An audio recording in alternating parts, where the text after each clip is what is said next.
Guys, welcome back to Krishna classes. आज हम discuss करेंगे section 43 in Transfer of Property Act. तो सेक्शन 43 बताता है मैं विबंध द्वारा पोषित सिद्धांत को, ठीक है, फीडिंग बाय एस्टुपल।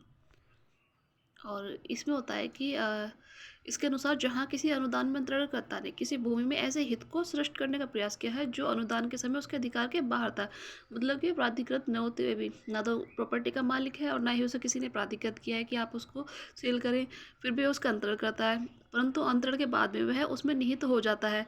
उसने ट्रांसफ़र तो कर दिया, मान लीजिए कोई बेटा है, अपने पिता की संपत्ति अभी मतलब उसमें डिवाइड नहीं हुई है, उसके नाम नहीं हुआ, लेकिन उसने ट्रांसफ़र कर दिया और बाद में सक्सेशन में उसे मिलती है, तो बाद में वो ये नहीं कह सकता कि वह उसका ऑनर नहीं था ट्रांसफ़र करते टाइम। तो जब वह उसके उसमें अपना हित प्राप्त कर लेता है, ठीक है, तो इसे ही विबंध द्वारा पोषित सिद्धांत कहा जाता है। तो इसमें हित का जो प्रारंभिक अनुदान है अंतरिति को स्वतः ही प्राप्त होगा, जैसे ही उसमें हित निहित होता है तुरंत वह अंतरिति को ट्रांसफ़र हो जाएगा उसका निहित हित, ठीक है। और विबंध द्वारा पोषित सिद्धांत को इंग्लैंड में हॉलरार्ड बनाम मार्शल के नाम से भी जाना जाता है। तो राजपक्ष बनाम फर्नांडे नामक भारतीयवाद में इसे लागू किया गया था, ठीक। और साम्यपूर्ण विबंध का सिद्धांत यानी डॉक्ट्रिन ऑफ इक्विटेबल एस्टोपल, तो इसमें होता है सिद्धांत के द्वारा अंतरिति को संरक्षण साम्य के सिद्धांत द्वारा दिया जाता है जो ऐसे कार्य को यथार्थ किया हुआ मानती है जो निश्चय किया जाना था। इसे equity regards that is in which are to be done के नाम से जाना जाता है। तो सेक्शन 43 एवं 41 की अगर हम तुलना करें, क्योंकि 41 में भी यही है, ओनर न होते हुए भी ट्रांसफ़र करता है, ठीक है। तो देखते हैं इनमें क्या डिफरेंस है। तो धारा 41 के अंतर्गत विबंध वास्तविक स्वामी के हितों के प्रतिकूल मान्य होता है, ठीक है, जबकि धारा 43 में विबंध अंतरणकर्ता के विरुद्ध ही प्रभावी होगा। जो अंतरण कर रहा है वह उसी के अगेंस्ट प्रभावी होगा। मान लीजिए जब उसका राइट नहीं था लेकिन बाद में राइट हो जाता है, तो फिर उसे प्रॉपर्टी उसे अंतरण करनी ही पड़ेगी।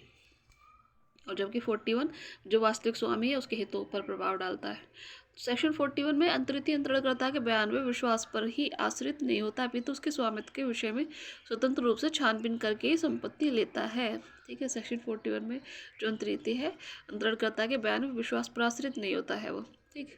और अभी तो उसके स्वामित्व के विषय में स्वतंत्र रूप से छानबीन करके ही वो संपत्ति लेता है सेक्शन 41 के अंतर्गत, जबकि सेक्शन 43 में अंतरणकर्ता के विश्वास में बयान पर ही अंतरिति संपत्ति लेता है, ठीक है। जो 43 उसमें अंतरणकर्ता के विश्वास और बयान पर वह समाश्रित होता है और वह इसी विश्वास पर प्रतिफल देता है। सेक्शन 41 के अंतर्गत संपत्ति देने वाला वास्तविक स्वामी न होकर दृश्यमान स्वामी होता है, ठीक है।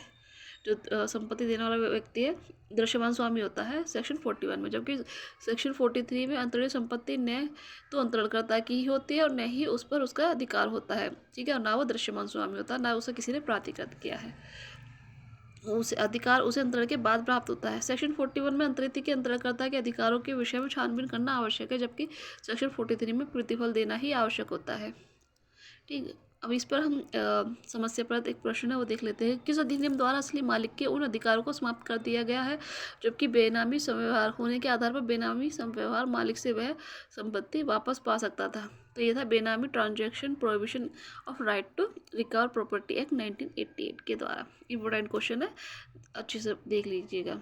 इसमें कहा था कि बेस्वामी कोई व्यक्ति अपने बेनामी स्वामी कहकर संपत्ति वापस लेने के लिए न तो वाद दायर कर सकता है और न ही बेनामीदार द्वारा हक जताने के मुकदमे में ऐसा कोई बचाव ही ले सकता है। कॉमन लॉ सिद्धांत क्या है? तो कॉमन लॉ सिद्धांत द्वारा विबंध के नाम से भी इसे जाना जाता है, एस्टोपल बाय डीड, ठीक है, विलेख द्वारा विबंध। और इसके अनुसार यदि कोई व्यक्ति किसी दूसरे व्यक्ति की संपत्ति का अंतरण करे और अंतरण के बाद उसे कुछ ऐसा हित प्राप्त हो जाता है जिसके द्वारा वह अंतरण को पूर्ण या आंशिक रूप से पूरा करने में समर्थ हो जाए, तो वह अंतरण को पूरा करना उसे स्वतः अनिवार्य होगा ही।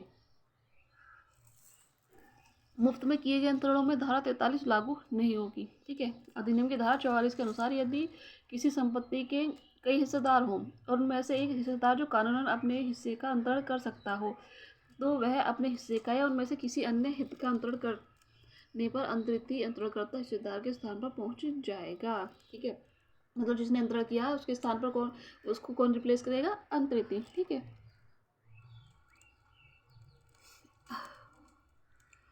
तो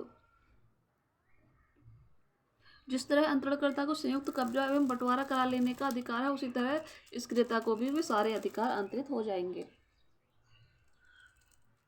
मतलब वो भी बंटवारे की मांग कर सकता है। नेक्स्ट है सेक्शन 45 उन मामलों से संबंधित है जहाँ की दो या दो से अधिक व्यक्तियों ने मिलकर कोई संपत्ति संयुक्त रूप से खरीदी है और संपत्ति की कीमत किसी ऐसे कोष से दी जाए जिसमें उन सभी का हक हो, तो खरीदी हुई संपत्ति में किसे कितना हक मिलेगा। धारा 45 के अनुसार यहाँ उन सभी संयुक्त क्रेताओं को संपत्ति में वही हक प्राप्त होगा जिस रूप में वे जिस अनुपात में उन्हें उस कोष में हक प्राप्त था, जिससे मूल्य का भुगतान किया गया। उपरोक्त नियम निम्न शर्तों के साथ ही लागू होगा। नंबर 1, यदि पक्षकारों ने अपने हित के विषय में स्पष्ट करार कर लिया हो तो करार मतलब जो पक्षकार हैं उन्होंने अपने हित के विषय में स्पष्ट करार किया है तो करार ही उनके हिस्सों को तय करेगा और यह नियम लागू नहीं होगा। और नेक्स्ट है दो या दो से अधिक व्यक्तियों द्वारा की गई संपत्ति खरीदने या हित प्राप्त करने की स्थिति में ही यह धारा लागू होगी। यदि कोई व्यक्ति संपत्ति अनुचित सर्जित और पुश्तैनी उसे खरीदती तो यह धारा लागू नहीं होगी। ठीक है।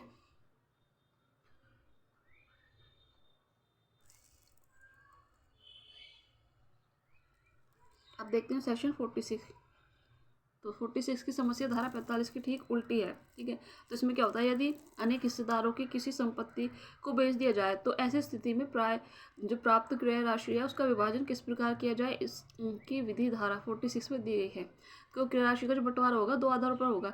नंबर 1, हिस्सेदारों में प्रत्येक का हिस्सा बराबर होने की स्थिति में, और नंबर 2, हिस्सेदारों में प्रत्येक का हिस्सा बराबर न होने की स्थिति में। देखिए इसका कॉमन सा सिद्धांत है, जिसने जितना दिया उसको उतना ही मिलेगा। ठीक है, जिसका जितना भाग होगा उसमें। नंबर 1, यदि किसी संपत्ति के कई संयुक्त हकदार हो और पूरी संपत्ति को अंतरित करने के बजाय उसमें से किसी अंश मात्र का अंतरण हो तो यह स्पष्ट न हो कि किसका हिस्सा का हिस्सा है, उसमें से किस अनुपात में कितना है, तो हिस्सा अंतरण द्वारा प्रभावित होगा। उपरोक्त स्थिति में की उत्पन्न होने पर स्थिति का समाधान धारा 47 करती है। तो अब 46 को आगे बढ़ा रहे सेक्शन 47। ठीक है। यह हमें बताती है डॉक्ट्राइन ऑफ प्रायोरिटी, यानी कि प्राथमिकता के सिद्धांत के बारे में। तो क्या होता है प्राथमिकता सिद्धांत? ये कहता है कि ये उन मामलों में लागू होता है जहां किसी एक ही संपत्ति या हित या अधिकार को भिन्न भिन्न अवसरों पर एक ही प्रकार से अंतरण, जैसे बंधक कर दिया पहले, फिर दान कर दिया, फिर विक्रय कर दिया आदि द्वारा विभिन्न व्यक्तियों को इस प्रकार अंतरण किया जाए कि उनमें से प्रत्येक का पूर्ण उपयोग दूसरे की स्थिति में असंभव हो जाए। ठीक है। या उनमें से प्रत्येक का दूसरे हित के साथ उपभोग कठिन हो।